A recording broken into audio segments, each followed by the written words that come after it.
बांदी भरिसां तेज़ रफ़्तार ट्रैक्टर ट्राली कल्टी थियण जे नतीजे में ड्राइवर चीभाट जी फौत थी वियो आहे।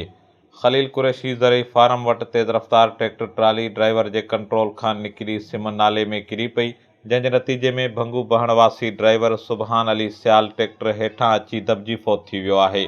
इतला ते इलाइक़े वासियुनि क्रेन मशीन घुराए ट्रैक्टर ट्राली हेठां दॿिजी वियल ड्राइवर जो मढ़ कढी बांदी इस्पताल मुंतक़िल कयो, जिते ज़रूरी घुर्जूं पूरियूं करण खां पोइ मढ़ वारसनि हवाले कयो वियो आहे। ड्राइवर जो लाश घर पहुचण ते संदसि वारसनि में कोहराम मची वियो।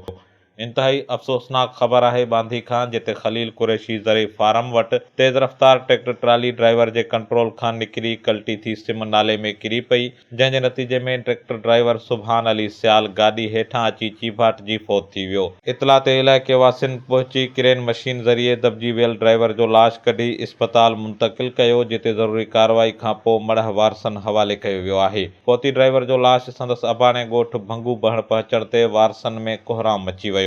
HSTV न्यूज़ बांदी।